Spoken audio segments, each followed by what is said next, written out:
ವಿಚಾರಣೆಗೆ ಕೂರ್ತಾ ಇದ್ದಂತೆ ತಂಡ ಹೊಡೆದಿದ್ದಾರೆ ಮಾಜಿ ಸಚಿವ. ಖಡಕ್ ಆಗಿ ವರ್ತೂರು ಪ್ರಕಾಶ್ ವಿಚಾರಣೆ ನಡೆಸಿದ್ದಾರೆ ಎಸಿಪಿ ಗೀತಾ. ನೋಡಿ, ವಿಚಾರಣೆಗೆ ಕೂರ್ತಾ ಇದ್ದಂತೆ ಪೊಲೀಸರ ಪ್ರಶ್ನೆಗಳಿಗೆ ವರ್ತೂರು ಪ್ರಕಾಶ್ ತಂಡ ಹೊಡೆದಿರೋದು. ಖಡಕ್ ಆಗಿ ವಿಚಾರಣೆ ನಡೆಸಿದ್ದಾರೆ ಎಸಿಪಿ ಗೀತಾ ಅವರು. ಎಸಿಪಿ ಗೀತಾ ಮುಂದೆಯೇ ಚಿನ್ನಾಭರಣ ನಗದನ್ನ ವರ್ತೂರು ಪ್ರಕಾಶ್ ಅವರು ವಾಪಸ್ ಕೊಟ್ಟಿದ್ದಾರೆ. ಸುಮಾರು 12,50,000 ನಗದು, 3 ಬ್ರೇಸ್ಲೆಟ್, 1 ಚಿನ್ನದ ಉಂಗುರವನ್ನ ವರ್ತೂರು ಪ್ರಕಾಶ್ ವಾಪಸ್ ಕೊಟ್ಟಿರೋದು. ಆಕೆ ಹೇಗೆ ಮಾಡ್ತಾಳೆ ಅಂತ ನಂಗೆ ಗೊತ್ತಿರಲಿಲ್ಲ. ನನಗೂ ಶ್ವೇತಾ ಗೌಡಳಿಗೂ ಯಾವುದೇ ಸಂಬಂಧ ಇಲ್ಲ. ಸಂಬಂಧ ಇಲ್ಲದೆ ಅಷ್ಟೆಲ್ಲ ಒಡವೆ ಹೆಂಗ್ ಕೊಡೋದಕ್ಕೆ ಸಾಧ್ಯ ಅನ್ನುವಂತ ಒಂದಷ್ಟು ಪ್ರಶ್ನೆ. ಗಿಫ್ಟ್ ಆಗಿ ನನಗೆ ಶ್ವೇತಾ ಗೌಡ ಕೆಲವೊಂದಿಷ್ಟು ಒಡವೆಗಳನ್ನ ಕೊಟ್ಟಿದ್ಲಂತೆ. ಇದೆಲ್ಲವೂ ಕೂಡ ವರ್ತೂರು ಪ್ರಕಾಶ್ ಪೊಲೀಸರ ಮುಂದೆ ಹೇಳಿರುವಂತ ಹೇಳಿಕೆಗಳು. ಪೊಲೀಸರ ಮುಂದೆ ಮಾಜಿ ಸಚಿವ ವರ್ತೂರು ಪ್ರಕಾಶ್ ಹೇಳಿಕೆಯನ್ನ ಕೊಟ್ಟಿದ್ದಾರೆ. ಎಸಿಪಿ ಗೀತಾ ಅವರು ಒಂದಷ್ಟು ಪ್ರಶ್ನೆಗಳನ್ನ ಕೇಳ್ತಾರೆ. ಎಲ್ಲಾ ಪ್ರಶ್ನೆಗೂ ಕೂಡ ಉತ್ತರವನ್ನ ಕೊಟ್ಟಿದ್ದಾರೆ. ಆ ಸಂದರ್ಭದಲ್ಲಿ ನಿಮ್ಮ ಅವರ ಪರಿಚಯ ಹೆಂಗೆ, ಅದರ ಜೊತೆಗೆ ಕಾಲ್ ಲಿಸ್ಟ್ ಇರಬಹುದು, ಕೆಲವೊಂದಿಷ್ಟು ಫೋಟೋಸ್ಗಳು ಎಲ್ಲವನ್ನ ಮುಂದಿಟ್ಕೊಂಡು ವರ್ತೂರು ಪ್ರಕಾಶ್ ಅವರನ್ನ ಪ್ರಶ್ನೆ ಮಾಡ್ತಾರೆ ಎಸಿಪಿ ಗೀತಾ ಅವರು.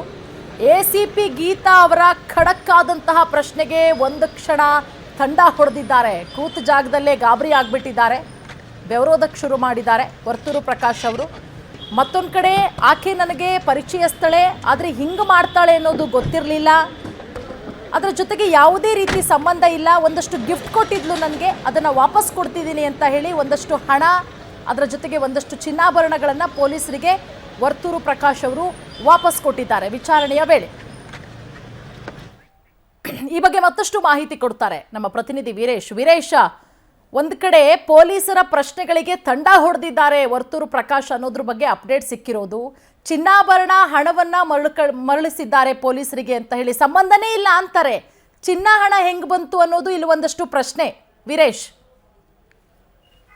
ಖಂಡಿತ ಪೂರ್ಣಿಮಾ, ಈಗಾಗಲೇ ವರ್ತೂರು ಪ್ರಕಾಶ್ ಏನು ಅವರ ಸ್ನೇಹಿತೆ ವಂಚನೆ ಪ್ರಕರಣಕ್ಕೆ ಸಂಬಂಧಪಟ್ಟಂತೆ ಈಗಾಗಲೇ ಸಾಕಷ್ಟು ಒಂದಿಷ್ಟು ಅನುಮಾನಗಳನ್ನು ಈಗಾಗಲೇ ಹುಟ್ಟಿಕೊಂಡಿರುವಂತದ್ದು. ಮತ್ತು ಇದಕ್ಕೆ ಸಂಬಂಧಪಟ್ಟಂತೆ ಈಗಾಗಲೇ ಎಸಿಪಿ ಗೀತಾ ಅವರ ನೇತೃತ್ವದಲ್ಲಿ ನಡೆದಂತ ಒಂದು 6 ಗಂಟೆಗಳ ಕಾಲ ಒಂದು ವಿಚಾರಣೆಯಲ್ಲಿ ವರ್ತೂರು ಪ್ರಕಾಶ್ ಒಂದಿಷ್ಟು ಪ್ರಶ್ನೆಗಳಿಗೆ ಕೂಡ ಉತ್ತರ ನೀಡಿರುವಂತದ್ದು. ಅಂದ್ರೆ ಬಹುತೇಕ 38 ಪ್ರಶ್ನೆಗಳಿಗೆ ಈಗಾಗಲೇ ಅವರು ಉತ್ತರ ನೀಡಿದ್ದಾರೆ ಅನ್ನೋ ಒಂದು ಮಾಹಿತಿ ಲಭ್ಯವಾಗಿರುವಂತದ್ದು. ಮತ್ತು ವಿಚಾರಣೆ ವೇಳೆಯಲ್ಲಿ ಕೂಡ ಒಂದಿಷ್ಟು ತಂಡ ಹೊಡೆದಿದ್ದಾರೆ. ಯಾಕಂದ್ರೆ ಈ ಪ್ರಕರಣದಲ್ಲಿ ಆರೋಪಿಯ ಪಾತ್ರ ಎಷ್ಟಿದೆ ಮತ್ತು ಆರೋಪಿಯ ಹೇಳಿಕೆ ಮೇಲೆ ಅವರಿಗೆ ವರ್ತೂರವರಿಗೆ ನೋಟಿಸ್ ಕೊಟ್ಟಿದ್ರು, 2 ಬಾರಿ ನೋಟಿಸ್ ಕೊಟ್ಟಿದ್ರು ಕೂಡ ಯಾವುದೇ ಹಾಜರಾಗಿಲ್ಲ. ಇವತ್ತು ಕೂಡ ನೋಟಿಸ್ಗೆ ಹಾಜರಾಗಿದ್ರೆ ನಿಮ್ಮನ್ನು ಬಂಧನ ಮಾಡುವಂತ ಸಾಧ್ಯತೆಗಳು ಕೂಡ ಇದಾವೆ ಅನ್ನೋ ಒಂದು ವಿಚಾರ ಮತ್ತು ಮಾಧ್ಯಮಗಳಲ್ಲಿ ಸುದ್ದಿ ಪ್ರಸಾರ ಆಗ್ತಿದ್ದಂತೆ ಮತ್ತೆ ವರ್ತೂರ್ ಅವರು ಏನು ಅಲರ್ಟ್ ಆಗಿ ಇವತ್ತು ಬೆಳಿಗ್ಗೆ 9 ಏನು ಒಂದು ಎಸಿಪಿ ಮುಂದೆ ಒಂದು ಹಾಜರಾಗಿದ್ದಾರೆ. ಹಾಜರಾದಂತ ಸಂದರ್ಭದಲ್ಲಿ ಏಕಾಏಕಿ ತಮ್ಮ ಬಳಿ ಇದ್ದಂತ ಚಿನ್ನಾಭರಣ ಮತ್ತು ಹಣವನ್ನು ಕೂಡ ಏನು ಎಸಿಪಿ ಮುಂದೆ ಅವರ ಟೇಬಲ್ ಮುಂದೆ ಇಡುತ್ತಿದ್ದಂತೆ ಏನು ಒಂದಿಷ್ಟು ಪ್ರಶ್ನೆಗಳಿಗೆ ತಂಡ ಹೊಡೆದಿರುವಂತದ್ದು. ಪ್ರಮುಖವಾಗಿ ಈ ಪ್ರಕರಣದಲ್ಲಿ ಅಂದ್ರೆ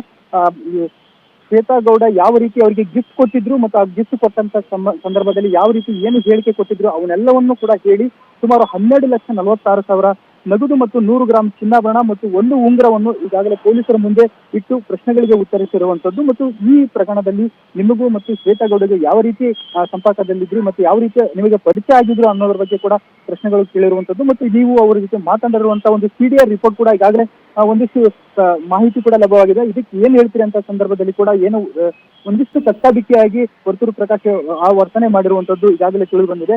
ಸದ್ಯಕ್ಕೆ ಈಗಾಗಲೇ ಶ್ವೇತಾ ಗೌಡರ ಜೊತೆ ಎಂಗೇಜ್ಮೆಂಟ್ ಮಾಡಿಕೊಳ್ಳಲು ಕೂಡ ಸಿದ್ಧತೆ ನಡೆಸಿದ್ರು ಅನ್ನೋ ಒಂದು ಮಾಹಿತಿ ಈಗ ಲಭ್ಯವಾಗಿರುವಂತದ್ದು. ಜೊತೆಗೆ ಈಗಾಗಲೇ ಉಂಗುರ ಫೋಟೋ ಶ್ವೇತಾಗೆ ಕಳಿಸಿ ವರ್ತೂರು ಪ್ರಕಾಶ್ ಅದರ ಜೊತೆಗೆ ಏನೋ ಒಂದು ಹಾರ್ಟ್ ಸಿಂಬಲ್ ಅನ್ನು ಕೂಡ ಕಳಿಸಿದ್ದಾರೆ. ಇವೆಲ್ಲವನ್ನು ಪ್ರಶ್ನೆಗಳನ್ನು ಮಾಡಿರುವಂತದ್ದು. ಮತ್ತು ಈಗಾಗಲೇ ತಿರುಪತಿಗೆ ಹೋಗಿ ಎಂಗೇಜ್ಮೆಂಟ್ ಮಾಡಿಕೊಳ್ಳಿಕ್ಕೂ ಕೂಡ ಮುಂದಾಗಿದ್ರು ಅನ್ನೋ ಒಂದು ಮಾಹಿತಿ ಈಗಾಗಲೇ ತಿಳಿದು ಬಂದಿರುವಂತದ್ದು. ಅವೆಲ್ಲ ಪ್ರಶ್ನೆಗಳಿಗೆ ಈಗಾಗಲೇ ಉತ್ತರ ನೀಡಿರುವಂತದ್ದು. ಮತ್ತು ಒಂದು ಕಡೆ ಶ್ವೇತಾ ಗೌಡ ಯಾವ ರೀತಿ ಆರೋಪಿಗಳಿಗೆ ಹೇಳಿಕೆ ಕೊಟ್ಟಿರುವಂತದ್ದು ಮತ್ತು ಆ ಗೋಲ್ಡ್ ಅನ್ನು ಯಾವ ರೀತಿ ಯಾವ ಶಾಪ್ಗೆ ಕೊಟ್ಟಿದ್ರು ಅವೆಲ್ಲವನ್ನು ಆಯಾಮಗಳಲ್ಲಿ ತನಿಖೆ ನಡೆಸಿರುವಂತದ್ದು. ಮತ್ತು ಈ ಪ್ರಕರಣದಲ್ಲಿ 2 ಆರೋಪಿಗಳನ್ನು ಬಂಧಿಸಿರುವಂತದ್ದು. ಚಿನ್ನಿರಾಮು ಮತ್ತು ಶ್ವೇತಾ ಗೌಡನನ್ನು ಬಂಧಿಸಿ ವಿಚಾರಣೆ ಮಾಡ್ತಾ ಇದ್ದಾರೆ. ವಿಚಾರಣೆ ಬಳಿಕ ವರ್ತೂರು ಪ್ರಕಾಶ್ ಹೇಳಿಕೆಗೂ ಮತ್ತು ಆರೋಪಿಗಳ ಹೇಳಿಕೆಗೂ 2 ಮ್ಯಾಚ್ ಆಗುತ್ತಾ ಅಥವಾ ಮುಂದಿನ ದಿನಗಳಲ್ಲಿ ಮುಂದಿನ ರೀತಿ ಯಾವ ರೀತಿ ಕ್ರಮ ತಗೊಳ್ತಾರೆ ಪೊಲೀಸರು ಅನ್ನೋದು ಸದ್ಯದ ಪ್ರಶ್ನೆ ಅಂತ ಹೇಳ್ಬೋದು. ಪೂರ್ಣಿಮಾ, ವರ್ತೂರು ಪ್ರಕಾಶ್ ಅವರ ವಿಚಾರಣೆ ಮುಗಿದಿದ್ಯಾ, ಇನ್ನು ನಡೀತಾ ಇದೆಯಾ ವೀರೇಶ್?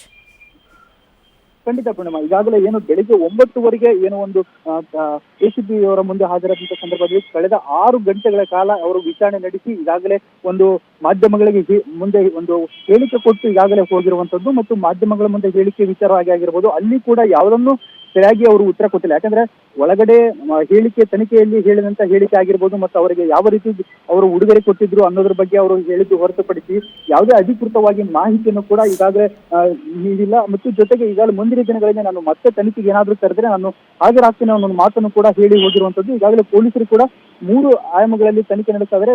ತನಿಖೆ ಆದ ಬಳಿಕ ಯಾವ ರೀತಿ ಮುಂದಿನ ಕ್ರಮ ತಗೊಳ್ತಾರೆ ಅನ್ನೋದು ಸದ್ಯದ ಪ್ರಶ್ನೆ ಅಂತ ಹೇಳ್ಬೋದು. ಪುಣ್ಯ. ಥ್ಯಾಂಕ್ ಯು ವೀರೇಶ್ ತಮ್ಮೆಲ್ಲ ಮಾಹಿತಿಗಾಗಿ.